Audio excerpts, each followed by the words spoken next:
I think now, looking forward, there is a moment when we and organizations need to rethink the way that they operate and think about work.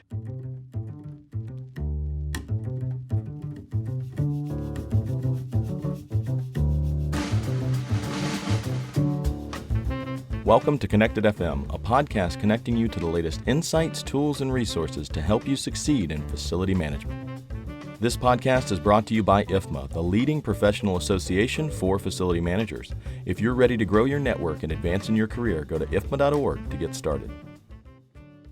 A quick announcement before jumping into today's episode. On March 8th, in honor of International Women's Day, IFMA is launching for the first time ever a Women in Facility Management Research Report. This report provides the most comprehensive and detailed analysis to date on the state of women in FM throughout the world, and it will be completely free. So mark your calendars to celebrate International Women's Day on March 8th, and don't forget to get your free copy of the report. Hi, and welcome back. In this episode, we hear from Andrew Mawson of AWA, Advanced Workplace Associates, as he shares his thoughts and ideas on the emergence of workplace management in FM and how it will impact the workplace going forward. Enjoy the episode.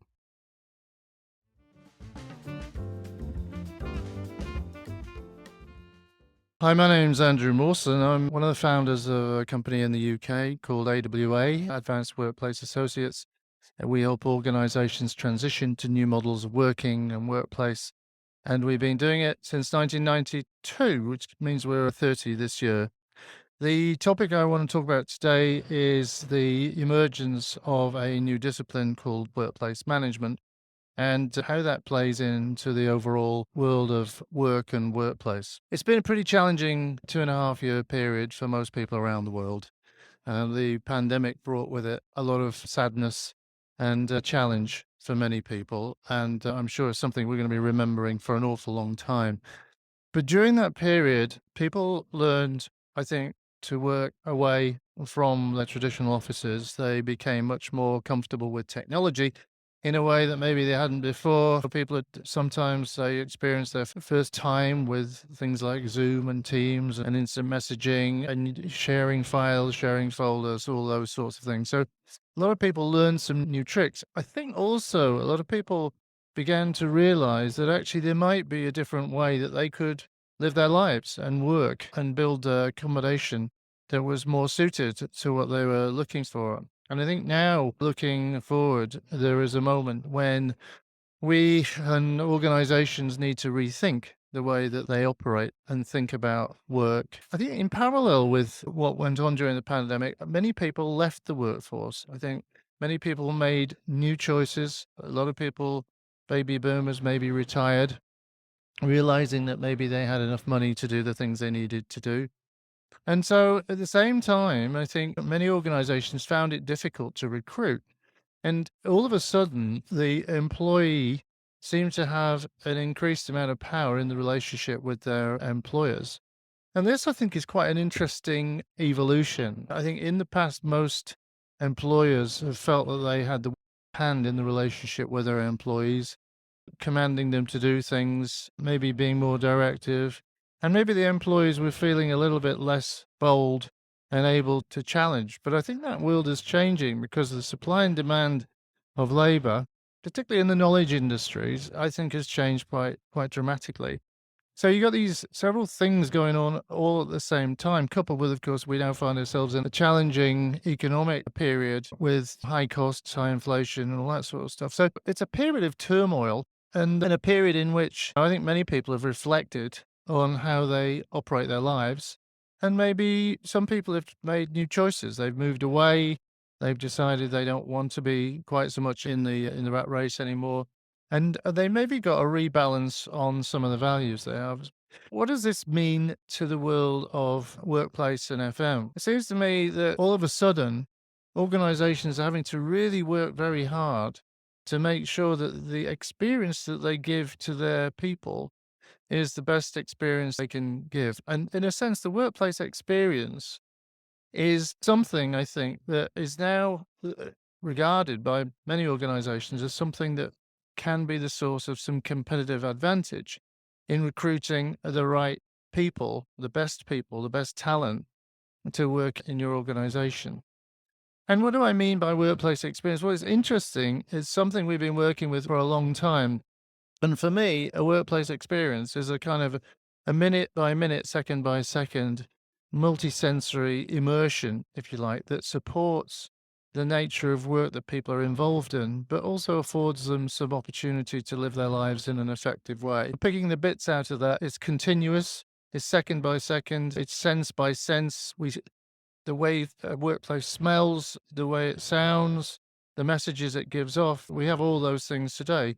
But maybe in the new world, we can actually design that experience so that it's particularly interesting to certain communities of people that we either want to retain or attract.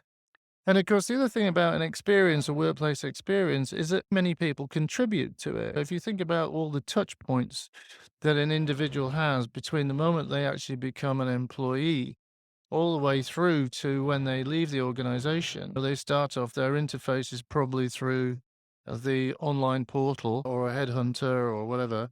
And then, of course, they make contact with the HR function and they have an experience associated with that interface.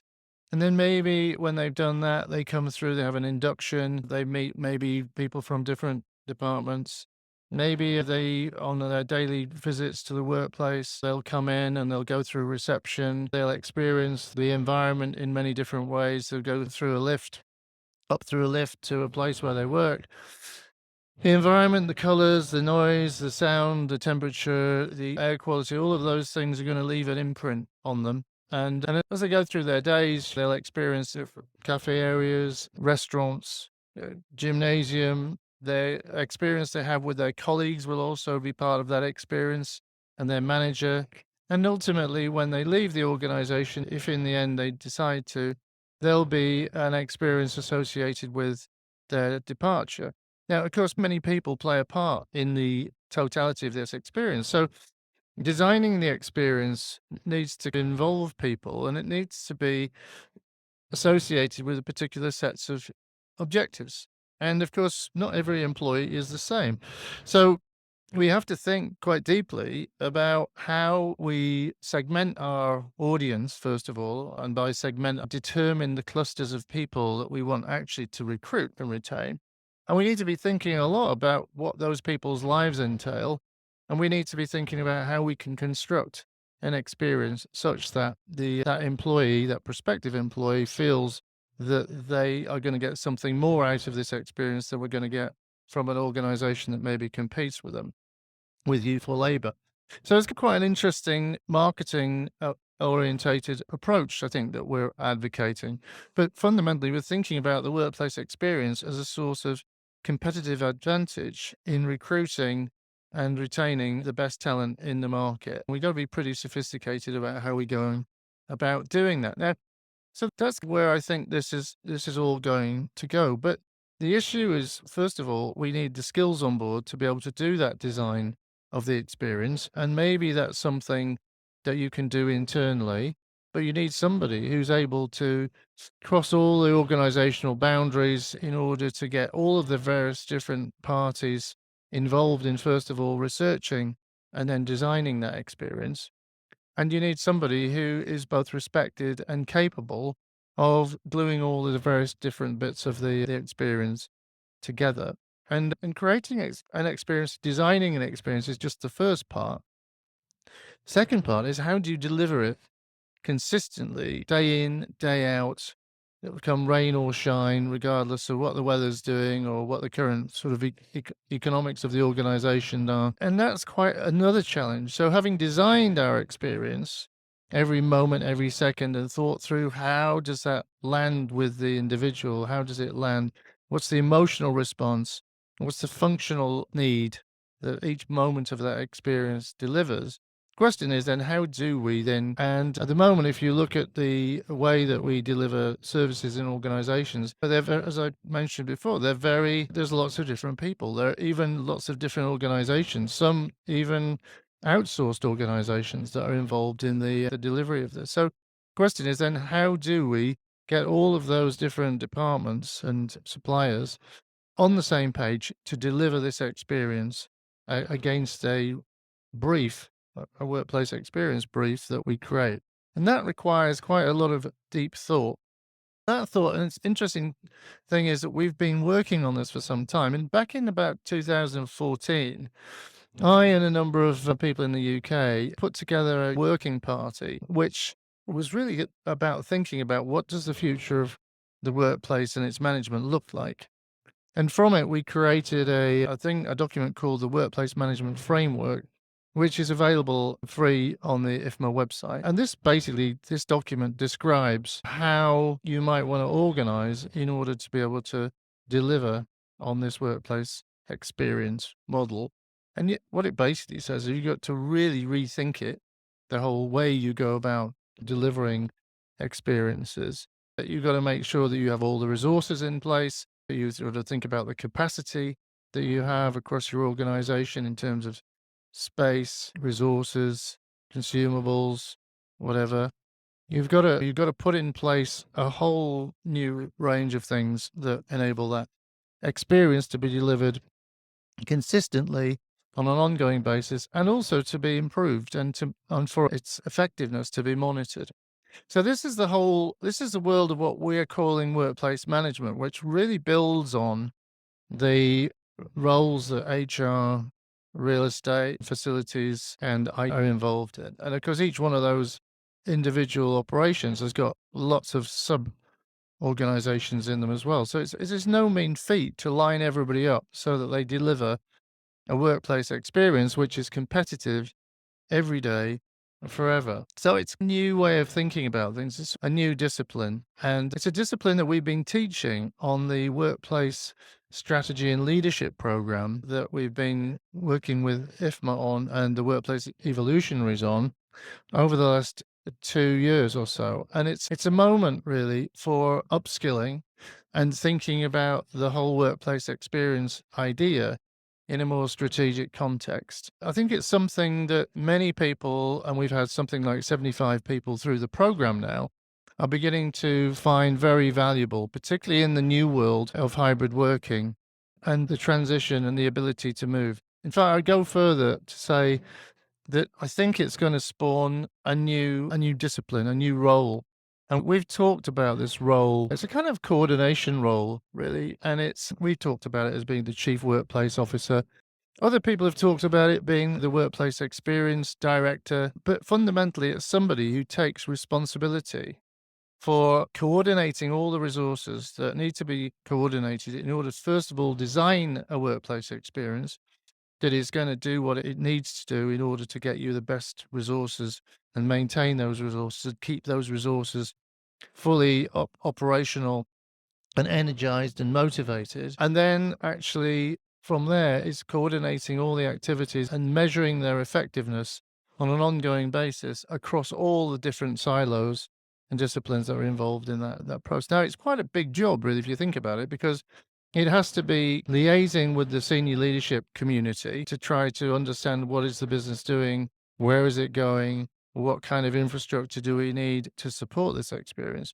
But at the same time, it has to face on to all of the different disciplines. So if you think about the skills that you need to be able to do this, you need to be able to speak the language of business. You need to be able to be credible with some C-suite business leaders. And you need to know a lot about business and people and HR and all those things. But at the same time, you also need to have enough technical knowledge and credibility to effectively draw together the various different functions to make this happen. As we said before, those functions can be anything from learning development, recruitment, core, through to health and safety, risk. And then you think about the day-to-day operations, thinking more about how the workplace is delivered, the physical workplace is delivered. It's tough. You've got the reception, soft services. You've got more of the hard services, maintenance. You've got the experience people have in the physical workplace, the creation of a workplace which is going to enable people to be effective. There's lots of different people. So the role of chief workplace officer is not an easy role. And to some degree, the workplace strategy and leadership program has been designed to prepare people for this role, because we do think that there are quite a number of leaders who will be in these roles that will come from the world of workplace and facilities management and corporate real estate. They will also come from other places, possibly operations, possibly human resources. So the essence of this role is that you have to be a pretty cute business leader, but with a lot of knowledge and a lot of skill to be able to bring people together without necessarily having all of these resources report directly to you. So this is a kind of new world that we're moving into, and I would encourage people in and around the world of IFMA and the workplace evolutions to get on board with this. It's been very well supported, and we're looking to make it a core part of the IFMA curriculum as things move on. It won't replace it. FM has a very important role in delivering the day-to-day services and planning those and planning the real estate portfolio. But it will be a role that I think some people within the IFMA community might aspire to as they go forward. So in summary then, I think the workplace experience is now something that I think is a competitive weapon. It needs to be very carefully thought through, it needs to be designed, it needs to be delivered on a consistent basis, and it's probably going to need a new approach, which is probably captured within the workplace management framework. And it's going to need new people leading new functions, quite a senior level. On that note, really, I think good luck with everything you're doing. If you're interested in the workplace strategy and leadership program, then you can make contact with me, Andrew Mawson. I'm at amawson@advanced-workplace.com, or you can make contact with Pat Turnbull from within IFMA, and she'll get you on the right track. So it's been great talking to you today. Take care. All the best. Thank you so much for listening. I hope you really enjoyed the episode. As always, please don't forget to rate, review, and subscribe to the podcast for more incredible content.